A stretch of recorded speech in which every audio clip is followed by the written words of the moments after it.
नमस्कार विद्यार्थी मित्रांनो, आज आपण इयत्ता 9वी गणित भाग 2 आणि गणित भाग 2 मध्ये त्रिकोणमिती सराव संच 8.1 पाहणार आहोत. बहुतेक विद्यार्थी त्रिकोणमिती या प्रकरणाचा अभ्यास करत नाही, कारण की त्रिकोणमितीमध्ये साइन, कॉस, टॅन, कॉसेक वगैरे असतं. खूप कठीण मानलं जाते हे प्रकरण. परंतु गेल्या 12 वर्षाचा मला गणित विषय शिकवण्यामध्ये एक्सपिरियन्स आहे. मी आपणास अतिशय सोप्या पद्धतीने हे प्रकरण शिकवणार आहे. तर आज आपण सराव संच 8.1 पाहणार आहोत. पहिला प्रश्न आपणास दिला आहे की शेजारील आकृतीमध्ये त्रिकोण PQR चा कोन R हा काटकोन आहे, तर पुढील गुणोत्तरे काढा. आपणास या 4 प्रश्नाचं उत्तर मिळवायचं आहे. 4 प्रश्नाला 4 गुण परीक्षेमध्ये विचारले जातात. या प्रश्नाचं उत्तर मिळवण्याच्या आधी आपणास त्रिकोणमितीय गुणोत्तरे जे 6 गुणोत्तरे आहेत, त्या 6 गुणोत्तर पाठ करणं खूप गरजेचे आहे. जसे की पहिलं गुणोत्तर आहे साइन, समोरील बाजू छेद करणं, एक झालं. कॉस, लगतची बाजू छेद करणं. तिसरं टॅन, समोरील बाजू छेद लगतची बाजू. चौथं कॉसेक, कर्ण छेद समोरील बाजू. सेक, कर्ण छेद लगतची बाजू. आणि कॉट, लगतची बाजू छेद समोरील बाजू.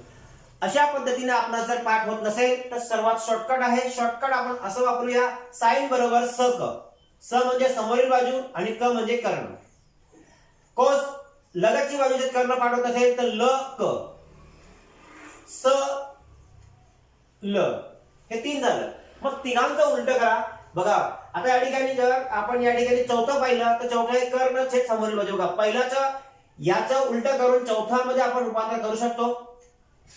दुसऱ्याचं उलट करून आपण पाचवाचं रूपांतर करू शकतो. पाचवं बघा लगतची बाजू कर्ण आहे, तर दुसरं या ठिकाणी उलट लिहिलंय कर्ण छेद लगतची बाजू. आणि तिसऱ्याचं उलट करून आपण 6वाचं लिहू शकतो.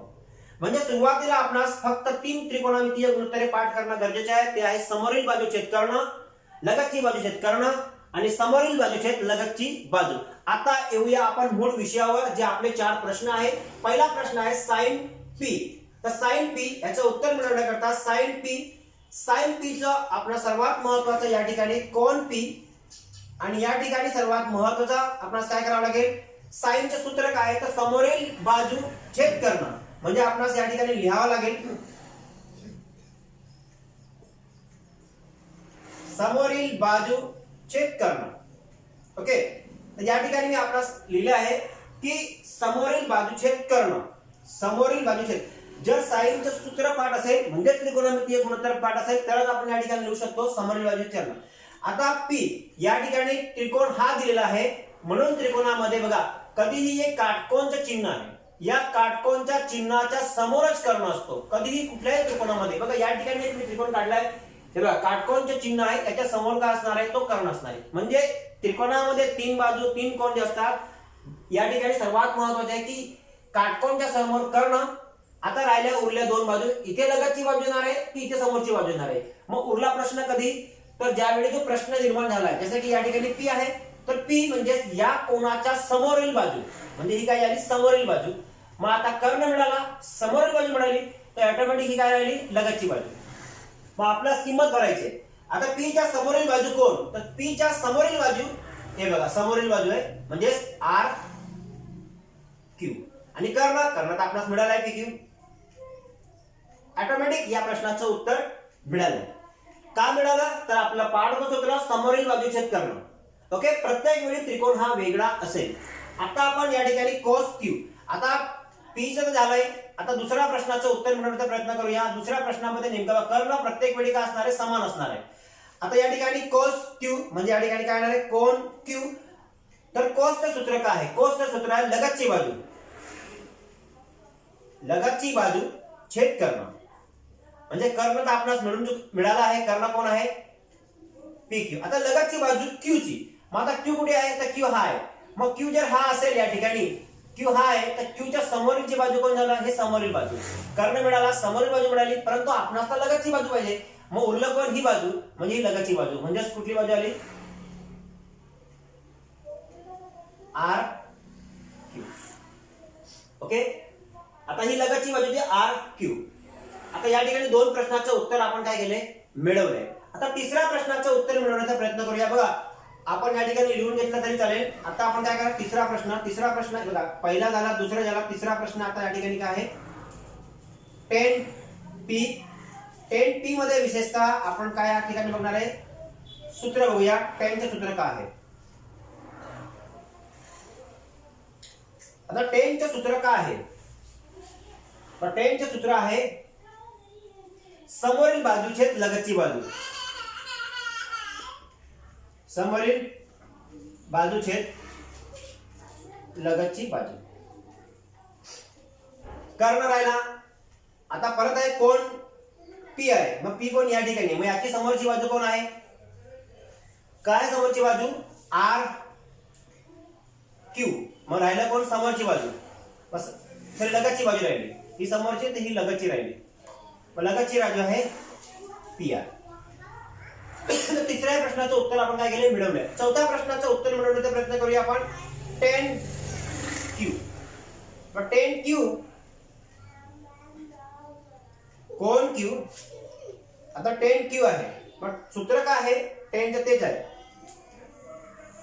समोरील बाजू भागिले लगतची बाजू.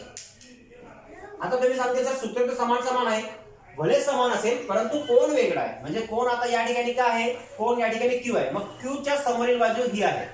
कोण आहे समोरील बाजू, पी आर, आणि लगतची बाजू राहिली आर क्यू. तर हा होता पहिला प्रश्न. पहिला प्रश्न आपण या ठिकाणी काय केला, अभ्यास केलाय. अशा पद्धतीने 4 प्रश्न आपण पुढे पाहणार आहोत. आता आपण पाहणार आहोत दुसरा प्रश्न. आता आपण दुसरा प्रश्न पाहूया. दुसरा प्रश्न बघा, आकृतीमध्ये त्रिकोण XYZ हा काटकोन त्रिकोण आहे. कोण XYZ 90 अंश आहे. बाजूची लांबी ABC आहे. यावरून पुढील गुणोत्तरे काढा. हाही प्रश्न 4 गुणाचा आहे. तर सर्वात महत्त्वाचे sin x. साइनचं आता या ठिकाणी सूत्र आपण आधी तुम्हाला शिकवलं होतं की समोरील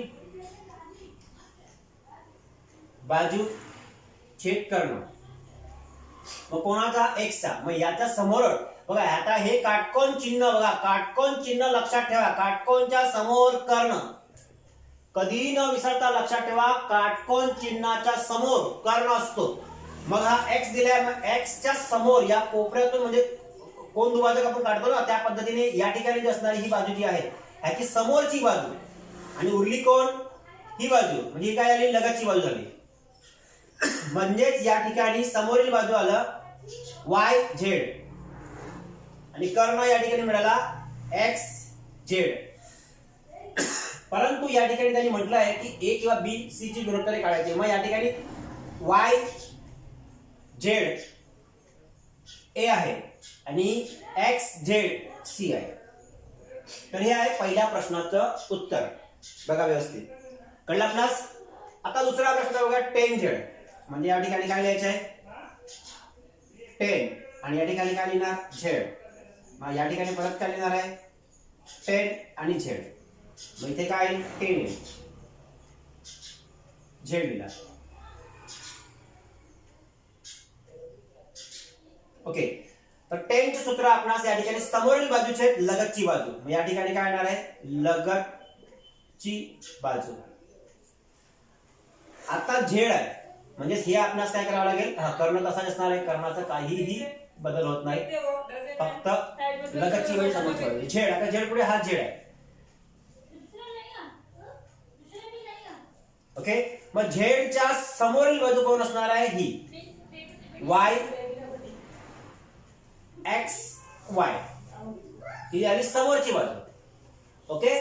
आणि उरली कोण, लगतची बाजू, म्हणजे या ठिकाणची लगतची बाजू. मग लगतची बाजू काय असेल, या ठिकाणी YZ.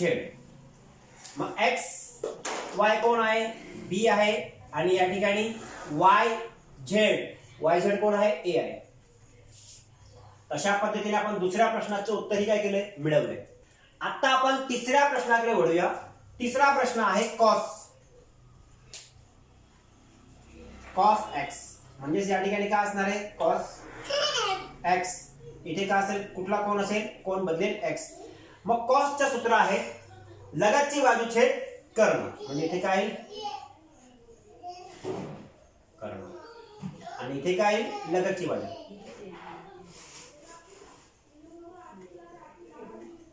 मग लगतची बाजू या ठिकाणी आणि कर्ण, म्हणजे या ठिकाणी सर्वात महत्त्वाचं की कर्ण, मी आधीच म्हटलंय की कर्ण कधी बदलत नाही. म्हणजे या ठिकाणी कर्ण काय आहे, x आणि z. म्हणजे खालचं उत्तर आपणास इथे मिळूनच गेलं छेदामधलं.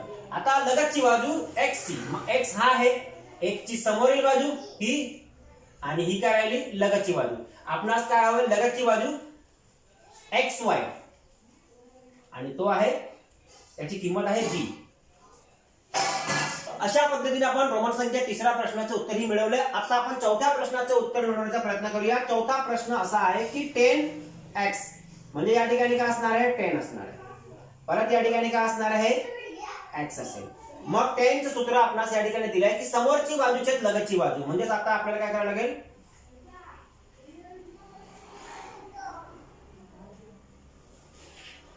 समोरची बाजू छेद लगतची बाजू.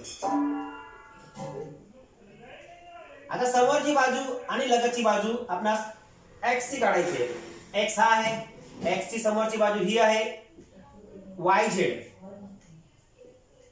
आणि लगतची बाजू आहे xy. मग yz आहे a आणि xy आहे b. ओके, तर हे होतं 4 प्रश्नाचं उत्तर आपण या ठिकाणी मिळवले. परंतु काही मुलांच्या मनामध्ये प्रश्न असा असतो आता मी जे माझ्या क्लासेसच्या मुलांना शिकवतो ते सर सांगत असतात की सर मी या ठिकाणी आपण yz लिहिलंय, जर आम्ही ZY लिहिलं तर काय चुकीचं होणार का? तर काही चुकीचं होणार नाही. हे बिंदू अल्फाबेटिकल वर्डचे इकडच्या तिकडे लिहिलं तरी काही होत नाही, ते त्या पद्धतीने आपण लिहू शकतो. ओके, तर या पणामध्ये इथे पण आपण बघा xy लिहिलं तर yx लिहिलं तरी चालेल, परंतु अल्फाबेटिकल क्रमाने लिहिलं म्हणजे x आधी येतो म्हणून x आधी लिहिला तर अतिउत्तम. आता आपण तिसरा प्रश्न पाहूया. आता आपण तिसरा प्रश्न पाहणार आहोत. तिसरा प्रश्न बघा, काटकोन त्रिकोण LMN मध्ये कोन LMN 90 डिग्री, L 50 डिग्री आणि N 40 डिग्री यावरून पुढील गुणोत्तरे काढा. 3 डिग्री जे आपण दिलाय जसं की हा मधला डिग्री 90 डिग्री असतो, काटकोन लिहिलाय, L आहे 50 आहे आणि N आहे 40 डिग्री. सर्वात महत्त्वाचा पहिलाचं उत्तर मिळवण्याचा प्रयत्न करूया. sin 50. आता sin चे सूत्र आहे समोरील बाजू म्हणजे 50 अंश कोना समोरील बाजू छेद कर्ण हे याचं सूत्र. मग आता 50 अंश, आता मी आधीच म्हटलं की काटकोन हे आहे M, काटकोनच्या समोर हा कर्ण कधी बदलणार नाही. ओके, कर्ण म्हणजे कर्ण आपला LN कर्ण ते मिळाला. ओके, कर्ण आपणास मिळाला आहे जो LN आहे. आता 50 अंश याच्या समोरील बाजू कोण आहे MN. तर हे होतं पहिल्या प्रश्नाचे उत्तर. दुसरा प्रश्न बघा. आता दुसरा प्रश्न या ठिकाणी असा आहे की कॉस, इथे पण कॉस असेल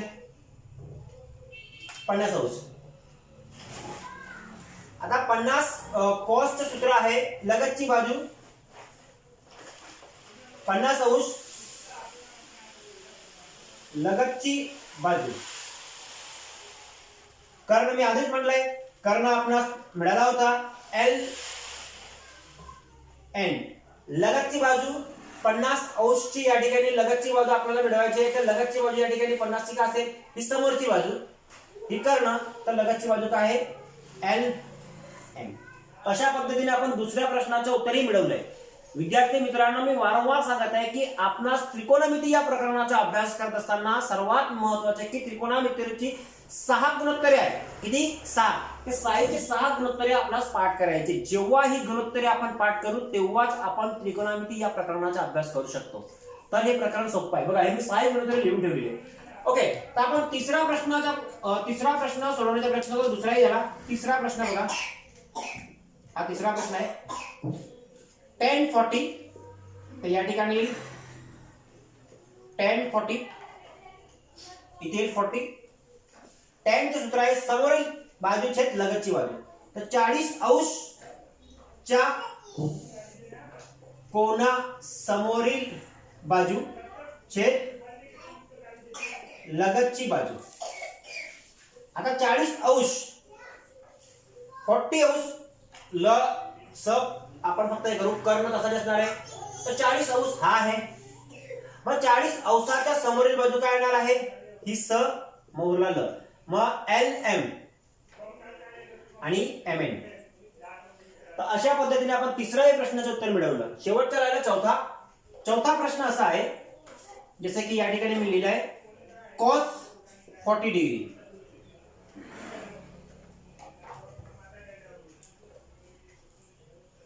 मग cos या ठिकाणी लगतची बाजू छेद कर्ण, म्हणजे पुन्हा या ठिकाणी कर्ण आला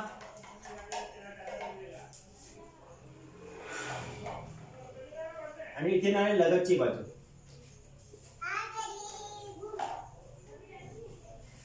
आता 40 अंश या ठिकाणी सर्वात महत्त्वाचं आहे की 40 अंश हा आहे, याचा कर्ण हा आहे एल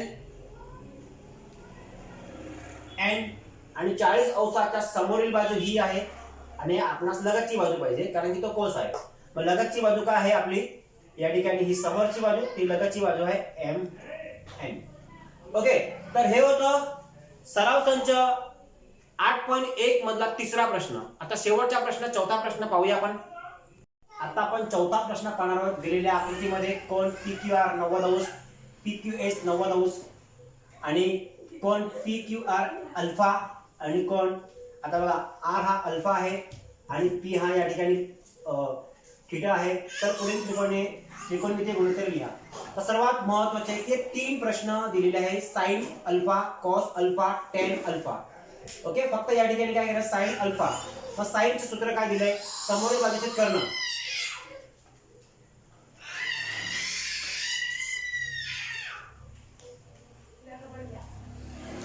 आता अल्फाच्या समोरील बाजू कोण आहे, PQ. अल्फाची समोरची बाजू काय आहे या ठिकाणी आपणास बघा, अल्फाच्या समोरची बाजू काय PQ. ओके, आणि कर्ण, आता मी म्हटलं तर कर्ण हे काटकोन आहे, तर काटकोनच्या समोर काय असतो, कर्ण.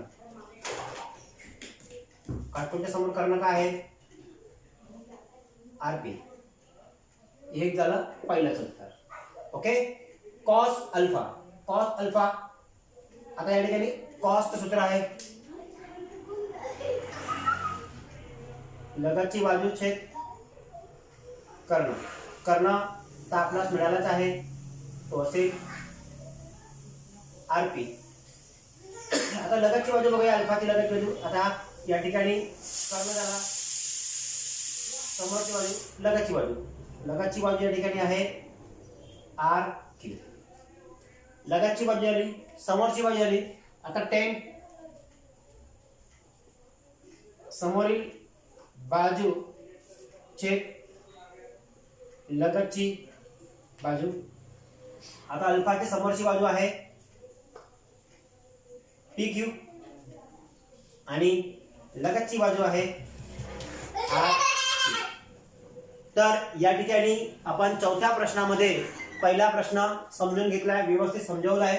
आता आपण दुसरा प्रश्न पाहूया. आता आपण चौथ्या प्रश्नातील उपप्रश्न दुसरा पाहूया, साइन थीटा, कॉस थीटा आणि टेन थीटा. साइन थीटाचे सूत्र आहे समोरील बाजू छेद कर्ण, कॉसचे आहे लगतची बाजू छेद कर्ण आणि टेनचे आहे समोरील बाजू छेद लगतची बाजू. आता फक्त थीटा पाहिजे, म्हणजे थीटा या ठिकाणी दिलेला आहे. मग याची समोरची बाजू आहे ही समोरील बाजू आणि हे काटकोन आहे म्हणून हा कर्ण. मग उरलं कोण, ही बाजू, म्हणजे या ठिकाणी काय, लगतची बाजू. मग आता समोरील बाजू छेद कर्ण, समोरची बाजू आहे QS आणि कर्ण कोण आहे PS. ओके, परत या ठिकाणी लगतची बाजू PQ, कर्ण कोण आहे PS. समोरील बाजू छेद कर्ण, समोरची बाजू थीटाच्या समोर बाजू कोण आहे QS आणि लगतची बाजू आहे PQ. तर हे होतं त्रिकोणमिती 8.1. या पूर्ण प्रकरणामध्ये काही शंका असेल तर कमेंट करा, लाईक करा, शेअर करा आणि माझा व्हिडिओ आपणास आवडत असेल तर सबस्क्राईब करायला विसरू नका. भेटूया एक नवीन व्हिडिओमध्ये. Best of luck.